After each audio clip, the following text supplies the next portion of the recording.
What is up, guys? I have another awesome video for you. It is Friday, and once again, Friday equals fun. Another fun workout. You can see I hit the wall for the very first time. The wall is fine. It was like a love tap. I know my space pretty well in this little room here, but sometimes it gets away from me. This is a flow, a complex, whatever you want to call it. I would call it more maybe of a complex if there's a difference between a complex and a flow. Not really sure. It was 5 swings. So this is all single-sided, 24 kilos, 5 swings. So a moderate weight, not way too heavy, not way too light. But it would be 5 swings, then 4 high pulls, 3 snatches, 2 presses, and then kind of a split stance squat, I guess you could call it. It's not exactly a lunge. It's not a squat. I'm really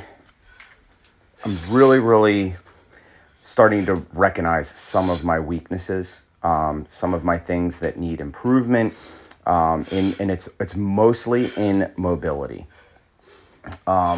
Being a little bit older and a lot more mature than I was when I was younger, I'm okay with recognizing my weaknesses. I think when we're a little bit younger, when we're not good at something, we really just want to shy away from it. We don't want to do it. We go, okay, this isn't my strong suit. I will do what I'm good at. I'm kind of a little more opposite focused. So if you're feeling the same kind of way and you're ready to go on that journey with me, please like, share, subscribe, comment. Once again, I love chopping it up with you guys in the comments. I love some of the questions you guys ask. It really gets me thinking. It's when I see a comment, it's like the highlight of my day. It's like getting a text from the prom queen. It's really cool for me. I really like it. So I did this for 2 rounds. I did it on each side and 2 rounds. I gave myself I want to say it was under 30 seconds. I really didn't have an exact number down, but it was kind of maybe 10 deep breaths. It was enough for me to turn off the camera and restart it again. A couple big deep breaths. Really challenging.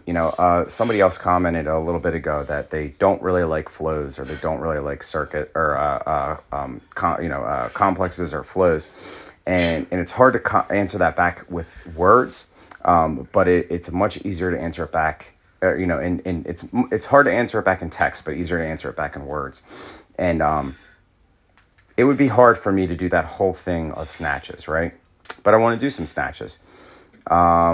So I know 6 snatches with 24 kilos feels pretty damn good. I know that, how many swings would you want to do? So if let's just say you could only do a certain number of something isn't, you can't do too many of them, but you want to make the little session there a little bit longer. You can kind of mix it up into complexes. And you still get to do work on something that you're not that great at. I've never really worked any type of abduction muscles.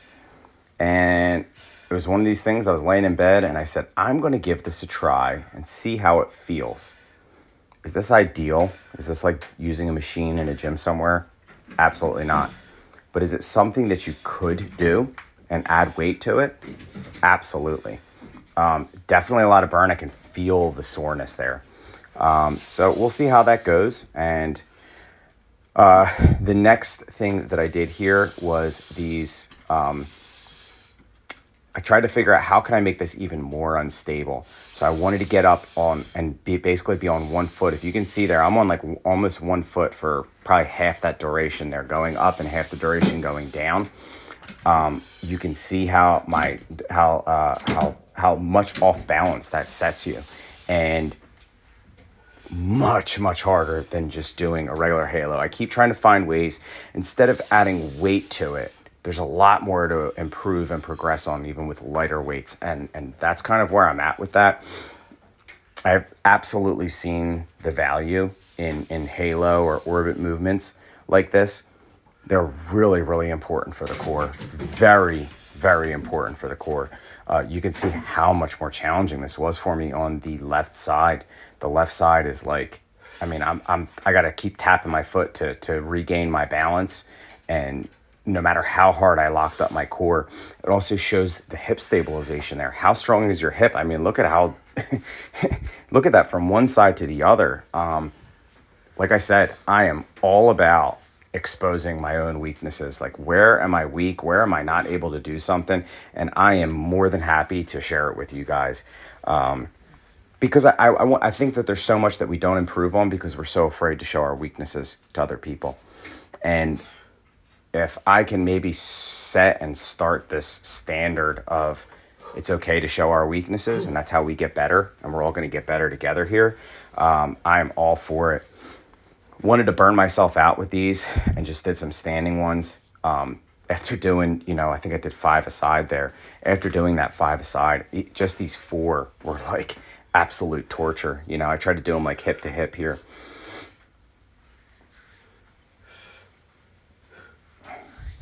You can see me. I am dripping with that sports gloss today, boys. The next thing I did was these. I really like doing these tactical snatches. It's so funny to see when even from I didn't do as many rounds as I usually do. I think I did 4 total rounds with an EMOM at the end. I usually do 5 or 6, but this was a little bit longer, so I kind of cut it down to 4. But even when I go in to do those tactical snatches, it's like there's like a learning curve for the first 2 or so. I think even with like the lightest of weights, I would be that way. And I like that eye-hand coordination kind of a thing. And even though I'm not staring at the bell while I'm doing it, just that knowing where something's going to be. I think that's really, really important. When a bell leaves your hands, it's a little bit nerve-wracking. And I usually do these as one windmill. This is a little flow that I've really, really liked putting it, that I put together, a long time ago. But, this is the first time where I ever thought, you know what, let's not do as many of these snatches here and let's focus on the windmill part of it. So I did I did 2 per side, and I tried to really hold them almost like a pause squat. Where I wasn't able to get any momentum. There was no like bounce off the oblique and come back up. It was, no, you're going to use all muscle and come back up. Or all strength. It was a lot more challenging, but I also really, really enjoyed the stretch in it.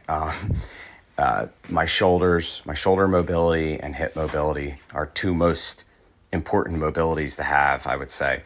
And it is where I struggle the most.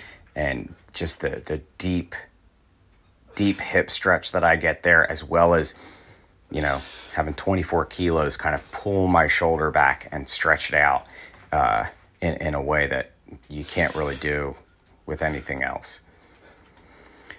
So here's something a little bit different. The EMOM that I did. I usually just film one of them, but I really wanted to see what this looked like. I wanted to see when I was snatching something a little bit heavier. It was double 20 kilos, 2 swings, 3 snatches. And I really wanted to see like where, my technique of doing it, especially when I'm fatigued. What is it that I'm doing? Some of them are more difficult than others, why? And so you're going to see this 3 times here of me doing this. I did it for a total of 10 minutes. So you got 10 times, 3 there. And, there was 30 double, 20 snatches. When you say that out loud, it seems like a lot. When you do it in an EMOM and you have no time to think about it, it's like, boom, they just come one after another, one after another, one after another, and you just do them. So here we go. Here's the last one here.